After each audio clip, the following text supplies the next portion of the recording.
Today we meet Anna, a 52-year-old woman I worked with who told me through her tears that no one had really seen her since she was a little girl. She said, "It's like I grew up in the corner of every room. I was present, but somehow absent at the same time. People looked through me, around me, past me, but not at me." Even now, she feels invisible at her own dinner table. Her family speaks over her, decisions are made without her, and she wonders silently, do I matter? Does anyone notice that I'm here? Anna told me, I feel like a shadow of myself, like I'm haunting my own life.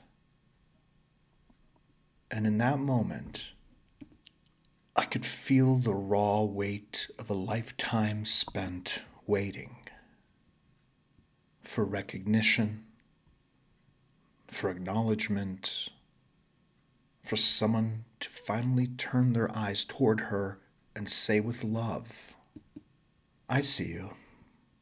You belong. You are real.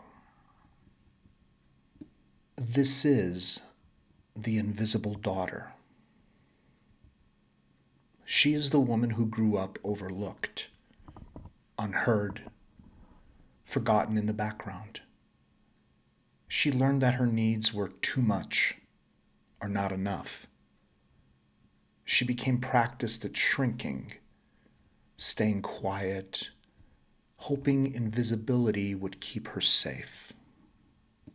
And yet, she carries inside her the most human of longings, the longing to be recognized, to be valued, to be cherished for exactly who she is. Perhaps as you listen, you feel echoes of this story in your own life. Perhaps you, too, have known the quiet ache of invisibility, to be in a room full of people and still feel forgotten.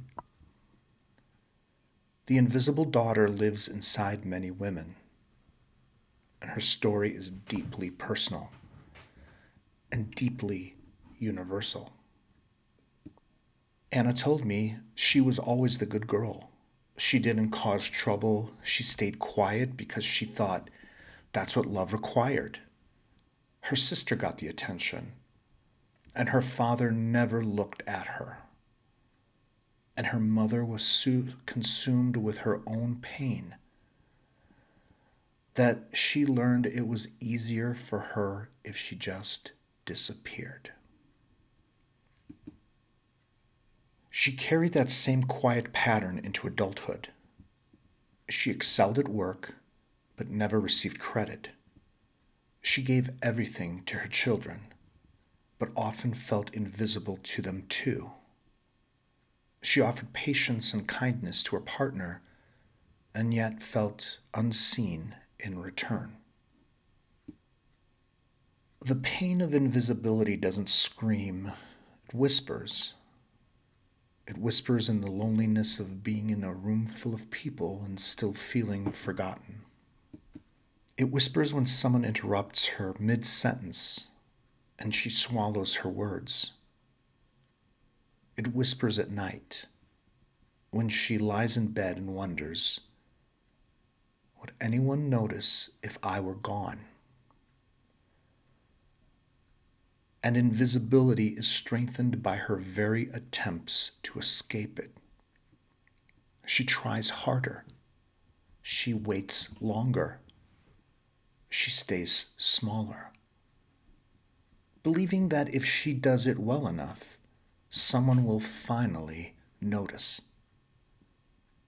But every attempt only deepens the cage. And yet, invisibility was never her essence. It was only a mask, a role she learned to play. And that mask helped her survive. but armor is heavy, and it hides the glow of the soul beneath. The truth is this: her essence has always been radiant. Even when she felt invisible, her spirit was quietly shining. Even when she doubted her worth, her soul whispered, "You are here. You are real. You belong." So here lies the invitation. What if invisibility is not her destiny, but her initiation? What if the only way out is the paradoxical way in? That she must see herself first. And when she does, and when you do, everything changes. Because when she finally whispers, "I see me, I matter, I belong," the loop breaks. The world cannot help but notice the woman who notices herself. And as you've been listening to this, if you found any or all of this to be familiar to you, then I'd like you to take a moment to have a new experience. One that can lead you to a most remarkable discovery about yourself. So, wherever you are right now, allow yourself to settle. Make sure nothing's poking you. Just get nice and comfortable. And notice the sound of my voice. And then notice how every sound around you, every thought drifting through your mind, every sensation in your body can gently return you here again and again to the sound of my voice. And whatever I say, you can allow yourself to instantly and immediately imagine it in your mind. You don't need to perform. You don't need to shrink. You don't need to disappear. Just breathe. Imagine now a quiet room, curtains drawn, dim, hushed, almost forgotten. You are sitting there, hidden in shadow, as though you could dissolve into the walls. And then a window opens.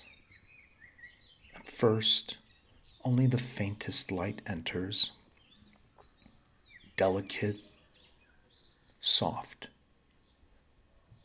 But slowly, gradually, the light grows stronger. It spreads across the room, touching every corner, illuminating every surface. Notice how the light finds you. It does not pass you by. It pauses on you. It touches your face, your hair, your shoulders, your hands. It lingers, steady, unwavering, as if to say, "I see you. I have always seen you." And you realize this is not the gaze of another person. This is the gaze of your own soul. The one who has been waiting for you to notice.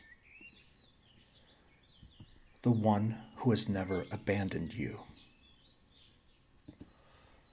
Take a breath and let yourself feel that recognition. Feel it settle not just in your mind, but in your body.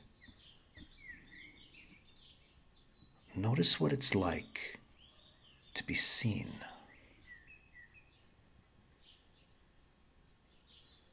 And as you rest in this light, the room itself changes. The shadows recede. The air grows lighter. You are no longer a ghost in the background. You are illuminated. You are the center.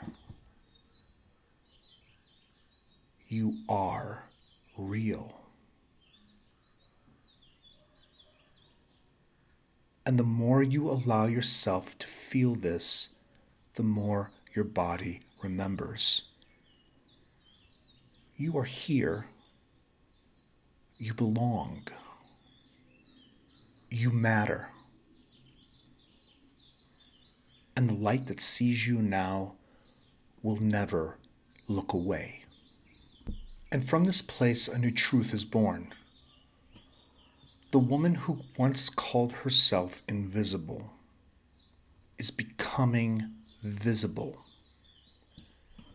She shines. She is radiant. She is recognized. Not because the world changed first, but because she opened her own eyes. She looks in the mirror and no longer sees a shadow. She sees a woman with depth, with beauty, with courage. She whispers to herself, I see me. I matter. I belong. And this recognition grows stronger with each breath, each day, each moment. It is no longer fragile. It is anchored. She is no longer the invisible daughter. She is the visible woman, present, real, alive. And in this new identity, she discovers freedom. The freedom to take up space. The freedom to be heard. The freedom to be loved. As she honors her own presence, the world cannot help but reflect it back. And so, may you carry this light with you. May you remember, invisibility was never your essence. You were always here. You were always radiant. You were always worthy of being seen. Now, your own eyes are open. You see yourself. You honor yourself. You recognize yourself. And in that recognition, the whole world shifts. May you feel the warmth of being seen, not just today, but every day forward.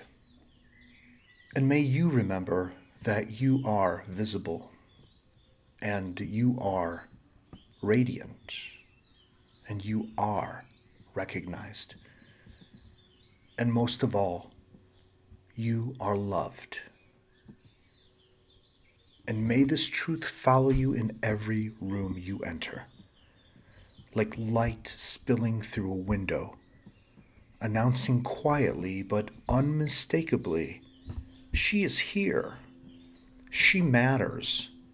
She belongs. If this story resonated with you, just imagine what a personal session could open up for your own life. Because if listening here can touch something inside you, just consider what happens when the process is crafted entirely for you. Your story, your patterns, your longing to be seen. As a personal development coach and a hypnotist, with a deep love for the power of neuroplasticity and identity-based change, I offer sessions that help men and women step into recognition, freedom, and self-belonging. If you feel called, you'll find my contact information below. And perhaps this is the very moment when you choose to be seen. Thank you.